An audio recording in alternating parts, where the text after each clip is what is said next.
Big boss ഹൗസിൽ കയറിയ എല്ലാവർക്കും ജയിക്കാൻ ആഗ്രഹമൊക്കെ ഉണ്ടാകും. പക്ഷെ സീസൺ കഴിയുമ്പോൾ ജയിക്കുന്നത് ഒരാൾ മാത്രമായിരിക്കും.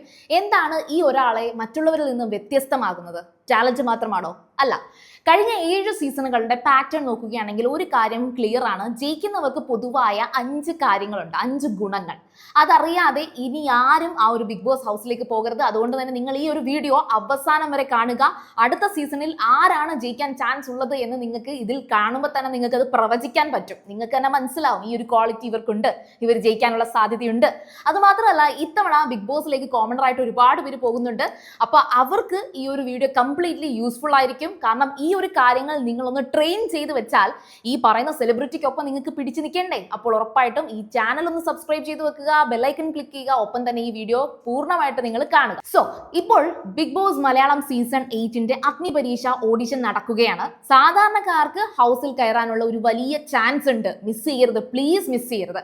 പക്ഷെ കയറുക എന്ന് പറയുന്നത് ഒരു ചലഞ്ചാണ്. ഹൗസിൽ നിലനിൽക്കുക എന്ന് പറയുന്നത് ഓഡിയൻസിന്റെ കണ്ണിൽ ജയിക്കണം, അവരുടെ വോട്ട് നേടി അവിടെ നിലനിൽക്കണം. അതാണ് റിയൽ ചലഞ്ച് എന്ന് പറയുന്നത്. അതുകൊണ്ട് തന്നെ ഇപ്പോൾ ഓഡിഷന് പോകുന്നവർ ഈ ഒരു 5 പോയിന്റ് നിങ്ങളൊന്ന് എഴുതി വെച്ച് മനസ്സിലാക്കി പഠിക്കുക. ഒന്നാമത്തെ കാര്യം എന്ന് പറയുന്നത് ഗെയിം അവയർനെസ് ആണ്. ഇപ്പൊ പല കണ്ടസ്റ്റൻസും ബിഗ് ബോസ് ഹൗസിലേക്ക് കയറുമ്പോൾ തന്നെ കുറച്ചധികം മിസ്അണ്ടർസ്റ്റാൻഡിങ് കീപ്പ് ചെയ്യുന്നുണ്ട്. അതായത്, ഞാൻ ജെനുവിൻ ആയിട്ടിരുന്നാൽ മാത്രം മതി, അങ്ങനെയാണെങ്കിൽ എനിക്ക് ഉറപ്പായിട്ടും കപ്പ് കിട്ടും, എന്നെ ആൾക്കാർ മനസ്സിലാക്കും എന്നുള്ളൊരു ധാരണയുണ്ട്.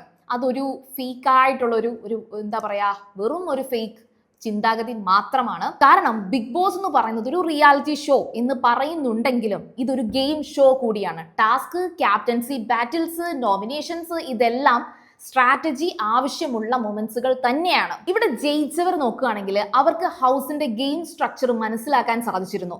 എപ്പോൾ അഗ്രസീവ് ആകണം, എപ്പോൾ സൈലന്റ് ആകണം, അതൊക്കെ അവർക്ക് അറിയാം. പേഴ്സണാലിറ്റി മാത്രം പോരാ, ഗെയിം അവയർനെസ് കൂടി വേണം എന്ന് പറയുന്നതിന്റെ റീസൺ അതാണ്. സോ ഗെയിം അവയർനെസ് ഇത് നിങ്ങൾ പഠിച്ചു വെച്ചിരിക്കുക. ഇതിനി ഉണ്ടാക്കിയെടുക്കാൻ വേണ്ടിയിട്ട് നിങ്ങൾ ചെയ്യേണ്ട കാര്യം എന്ന് വെച്ചാൽ പ്രീവിയസ് ഉള്ള സീസൺസ് കുറെ റാൻഡംലി നിങ്ങളൊന്ന് ചെക്ക് ചെയ്യുക. എങ്ങനെയാണ് അവിടുത്തെ ഗെയിം ഉണ്ടായിരുന്നത്, ഏതൊക്കെ ഗെയിം ഉണ്ടായിരുന്നു, അവിടെ വിജയിച്ചവർ എന്ത് സ്ട്രാറ്റജിയാണ് യൂസ് ചെയ്തത്, ഇതൊക്കെ നോക്കി വെച്ചിരിക്കുക. രണ്ടാമത്തെ കാര്യം emotional consistency. Bigg Boss audience വളരെ ഷാർപ്പാണ്. കുറേ സീസൺ അടുപ്പിച്ച് കണ്ടതുകൊണ്ട് തന്നെ ബിഗ് ബോസ് ഓഡിയൻസിന് കുറച്ചധികം കാര്യങ്ങൾ അറിയാം. ഒരു കണ്ടസ്റ്റൻസ് ഒരു ദിവസം ഒരു ക്യാരക്ടർ കാണിച്ചിട്ട് അടുത്ത ദിവസം കംപ്ലീറ്റ്ലി വ്യത്യസ്തമായ ഒരു ബിഹേവിയർ കാണിച്ചു കഴിഞ്ഞാൽ ഓഡിയൻസിന് അത് ഫേക്ക് ആണ് എന്ന ജഡ്ജ്മെന്റ് വരും. ജയിച്ച കണ്ടസ്റ്റൻസിനെ നോക്കുകയാണെങ്കിൽ തന്നെ ഒരു കോമൺ ത്രെഡ് കാണാം. അവർ ആരാണെന്ന് കൺസിസ്റ്റന്റ് ആയിട്ട് കാണിച്ചിരുന്നു. ദേഷ്യം വരുമ്പോൾ ദേഷ്യം, അതുപോലെ തന്നെ അവർ അഗ്രസീവ് ആകുമ്പോൾ അഗ്രസീവ്നെസ്, അത് കൺസിസ്റ്റന്റ് ആയിരുന്നു. ബട്ട് അതിനുശേഷം അത് പ്രോസസ്സ് ചെയ്യാനും അതോടൊപ്പം തന്നെ മറ്റുള്ളവരുമായിട്ട് മാറി സംസാരിച്ച് പോകാനും അവർക്ക് കഴിഞ്ഞിരുന്നു. ഇതൊരു ഇമോഷണൽ ഓണസ്റ്റിയാണ്. ഈ ഒരു ഇമോഷണൽ ഓണസ്റ്റി ഓഡിയൻസിന്റെ ഇടയിൽ ഒരു നല്ല ട്രസ്റ്റ് കൊണ്ടുവരും. ആൻഡ് ഈ ഒരു ട്രസ്റ്റാണ് ഓഡിയൻസ് വോട്ടായിട്ട് കൊടുക്കുന്നത്. സോ ഈ കാര്യത്തിൽ കഴിഞ്ഞ സീസണിലെ അനുമോളും അനീഷും രണ്ടും 2 എക്സ്ട്രീം ക്യാരക്ടേഴ്സ് ആണ്. അതായത് രണ്ടും 2 അറ്റത്തുള്ളവരാണ്. അനുമോൾക്ക് കരച്ചില്, അടുക്കള, വഴക്ക് എന്നൊക്കെയുള്ള കാര്യങ്ങൾ എടുത്തിട്ടാൽ പോലും അവിടെ ഒരു സ്ഥിരതയുണ്ട്, ഒരു ജെനുവിൻ ക്യാരക്ടർ ഉണ്ട്. ഇതാണ് അനുമോൾ എന്ന് പറയാൻ പറ്റും.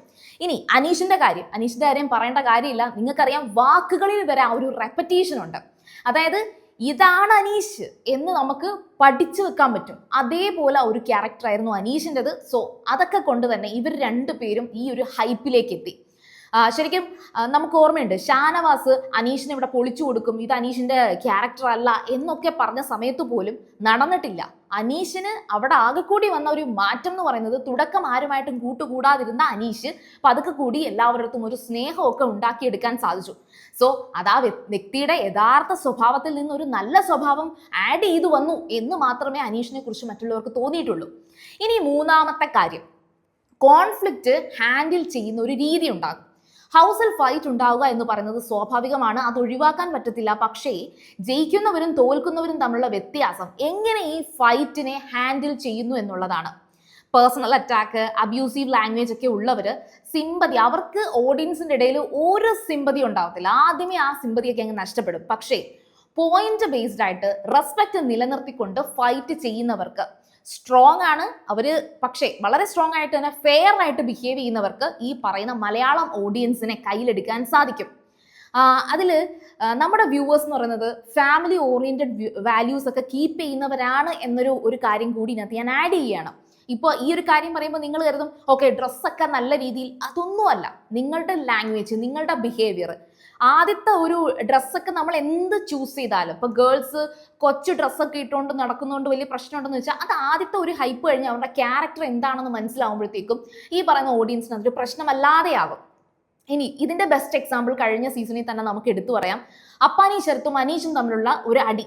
അതിൽ അപ്പാനി ഒരു ഹീറോയിസം ഒക്കെ കാണിച്ച് ചീത്തയൊക്കെ വിളിച്ച് അനീഷിന്റെ നേരെ അങ്ങോട്ട് ചെന്നപ്പോഴത്തേക്കും ജനങ്ങൾക്ക് അപ്പാനി ശരത്തിനോടുള്ള ഇഷ്ടമൊക്കെ മാറി അത് അനീഷിനോടുള്ള സിമ്പതി ആയിട്ട് കൂടി വന്നു. അപ്പോൾ ഈ തരത്തിൽ നിങ്ങൾ ചിന്തിച്ചു വെക്കുക.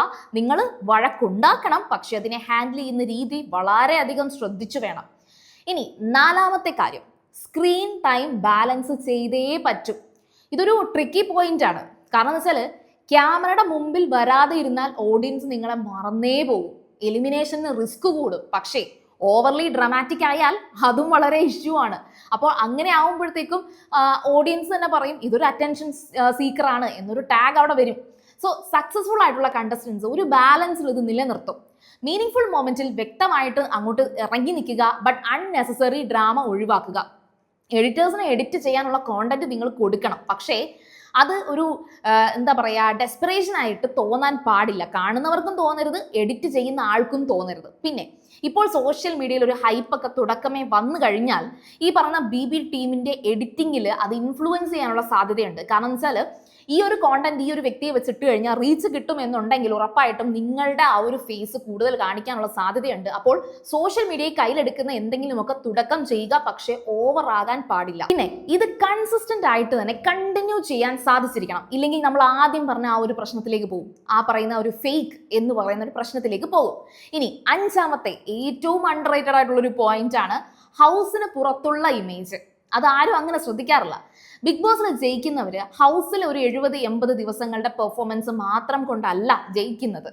അത് കണ്ടസ്റ്റൻസിന്റെ ഫാമിലി, അവർ പുറത്ത് മുൻപ് എങ്ങനെയായിരുന്നു, സോഷ്യൽ മീഡിയയിൽ അവർ എങ്ങനെയാണ് ചെയ്യുന്നത്, എന്തൊക്കെയാണ് ചെയ്തിട്ടുള്ളത്, ഇതെല്ലാം വോട്ടിനെ അഫക്റ്റ് ചെയ്യുന്ന ഒരു കാര്യമാണ്. പ്രത്യേകിച്ച് ഗൾഫിലൊക്കെയുള്ള നമ്മുടെ പ്രേക്ഷകരുണ്ടല്ലോ, അവർ ഈ പറയുന്ന കോണ്ടസ്റ്റൻസിനെയൊക്കെ കൂടുതൽ അന്വേഷിക്കും. അവരുടെ family background, back stories, struggles, ഇതെല്ലാം അവർ ശ്രദ്ധയോടെ ഫോളോ ചെയ്യുന്ന ആൾക്കാരാണ്. സോ ഒരു റിലേറ്റബിൾ ഗ്രൗണ്ടഡ് ഇമേജ് ഉള്ളവർക്ക് ഓഡിയൻസിനെ വലിയ ഇമോഷണൽ സപ്പോർട്ട് കൊണ്ടുവരാൻ സാധിക്കും. ഇത് ക്രിയേറ്റ് ചെയ്യാൻ ആദ്യമേ സാധിക്കണം.